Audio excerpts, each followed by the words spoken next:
మీకు బర్త్డేలు మాకు డెత్ డేలా? రాచరికపు రంగుల్లో గులాబీ దండు. ఓవైపు విద్యార్థులు, మరోవైపు రైతులు. బలిదానాల పైన బలిపీఠం ఎక్కి పాలన. బంగారు తెలంగాణ పేరుతో బరిబాత. ఇక నీ రాచరికానికి చరమగీతం. ప్రతిపక్షాల మండిపాటు. కడుపులు ఎండి ఒకడు ఏడిస్తే కక్కి తిని ఇంకొకడు ఏడ్చినట్లు ఉంది ఈ తెలంగాణలో పాలకుల పరిస్థితి. వందలాది మంది యువకుల సమాధులపైన పీఠమేసుకొని రాజ్యాన్ని ఏలుతున్నారు. ఎందరో విద్యార్థుల ఆత్మ బలిదానాల సాక్షిగా కొట్లాడి తెచ్చుకున్న తెలంగాణలో పాలకులు బర్త్డే వేడుకలు చేసుకుంటూ ఎంజాయ్ చేస్తున్నారు. కానీ నోటిఫికేషన్లు లేక నిరుద్యోగ యువత ఆత్మహత్యలు. పండించిన ధాన్యానికి మద్దతు ధర లేక, పంటకు నష్టపరిహారం రాక, చేసిన అప్పులు చెల్లించలేక రైతన్నలు ఆత్మాహుతిలో అగ్గై ఎండిన ఆకుల లెక్కన రాలిపోతున్నారు. ప్రభుత్వం తీసుకుంటున్న అనాలోచిత నిర్ణయాలతో ఉద్యోగులు సైతం ఆత్మహత్యలకు పాల్పడుతున్నారు. అందుకే మీకు బర్త్డేలు మాకు డెత్ డేలా అని కేసీఆర్ ని ప్రశ్నిస్తున్నారు ప్రజలు అని రాజకీయ విశ్లేషకులు అంటున్నారు. కేసీఆర్ బర్త్డే సందర్భంగా టిఆర్ఎస్ విద్యార్థి విభాగం ఉస్మానియా యూనివర్సిటీలో క్రికెట్ టోర్నమెంట్ నిర్వహిస్తోంది. దీనిపై యూనివర్సిటీ విద్యార్థులు ఆగ్రహం వ్యక్తం చేస్తూ టిఆర్ఎస్ ఫ్లెక్సీలు చించేశారు. దీంతో విశ్వవిద్యాలయంలో ఉద్రిక్తత నెలకొంది. పోలీసులు రంగంలోకి దిగి ఆందోళన చేస్తున్న వారిని అదుపులోకి తీసుకున్నారు. దీనిపై పలు రాజకీయ పార్టీలు, ప్రజా సంఘాలు స్పందించాయి.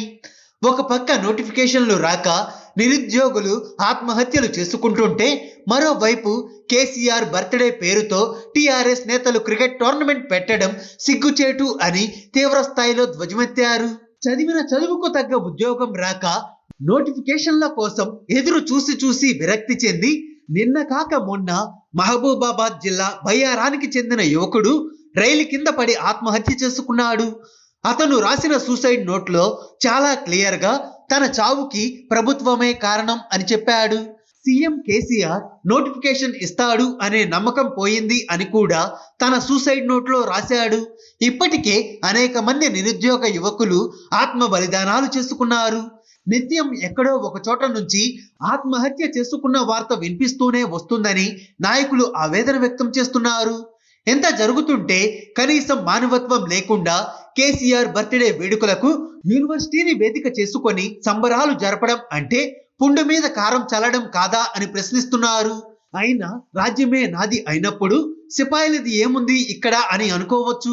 కానీ రాజు కూడా రాజ్యాన్ని వదిలి పారిపోయే రోజు దగ్గర పడింది అని అంటున్నారు రాజకీయ విశ్లేషకులు. నిరుద్యోగ యువకులు ఆత్మ బలిదానాలతో సాధించుకున్న రాష్ట్రంలో ఇప్పుడు రైతుల వంతు వచ్చింది అని విమర్శలు వినిపిస్తున్నాయి. ఒక వర్గానికి చెందిన వారు మాత్రమే కాదు, ఉద్యోగులు సైతం ఊపిరి వదులుతున్నారు. ప్రతిరోజు 3-4 రైతులు ఆత్మ బలిదానాలు చేసుకుంటున్నట్లు వార్తలు వస్తున్నాయి. ఆత్మ బలిదానాలు చేసుకున్న కుటుంబాలను పరామర్శించి ఓదార్చి ఆర్థికంగా ఆదుకొని భరోసా ఇవ్వాల్సింది పోయి ఎవడెక్కడ పోతే నాకేంది, 3 పూటలా తింటా, ఫామ్ హౌస్ లో పంట అన్నట్లు వ్యవహరిస్తున్నారు సీఎం కేసీఆర్ అని మండిపడుతున్నారు.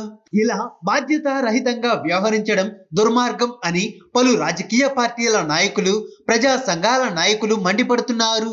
ప్రభుత్వం కానీ, మంత్రులు కానీ, ఎమ్మెల్యేలు కానీ ఆత్మహత్యలు చేసుకున్న బాధిత కుటుంబాలకు మేమున్నాం అని కనీస భరోసా ఇవ్వలేని దుర్భర స్థితిలో ఉన్నారు అని మండిపడ్డారు.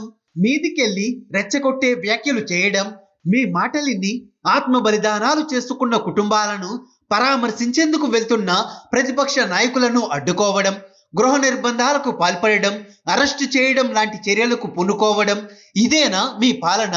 ఇదేనా మీరు తెస్తాము అన్న బంగారు తెలంగాణ అని ప్రశ్నిస్తున్నారు. ఇదంతా చూస్తుంటే కేసీఆర్ కు మానవత్వం లేదు అని అర్థం అవుతుంది అని అంటున్నారు. అంతేకాదు, మీకు డెత్ డేలు మాకు మాత్రం బర్త్డేలు అన్న విధంగా తన బర్త్డే సందర్భంగా తమ పార్టీ విద్యార్థి విభాగం వారితో క్రికెట్ టోర్నమెంట్ నిర్వహించడం అంటే కేసీఆర్ లో ఉన్న దొర అహంకారానికి అద్దం పడుతుంది అని విపక్ష నాయకులు అంటున్నారు. కొట్లాడి తెచ్చుకున్న రాష్ట్రంలో ఆత్మ బలిదానాలే దిక్కు అయ్యాయి. ఇలాంటి దుర్మార్గమైన టిఆర్ఎస్ పాలన మాకు వద్దు అంటూ ఉద్యమించాలి అని పిలుపునిస్తున్నారు. హాయ్ ఫ్రెండ్స్, మా టుడే టుమారో యూట్యూబ్ ఛానల్ చూస్తున్నందుకు చాలా థ్యాంక్స్. మరిన్ని లేటెస్ట్ వీడియోస్ కోసం వెంటనే సబ్స్క్రైబ్ చేయండి. అలాగే ఈ బెల్ ని కూడా రింగ్ చేసేయండి. మా నోటిఫికేషన్స్ అన్ని మీ మొబైల్లో వస్తాయి. అలాగే మా వీడియోస్ మీకు నచ్చితే లైక్ చేయండి, షేర్ చేయండి, నచ్చకపోతే కామెంట్ చేయండి.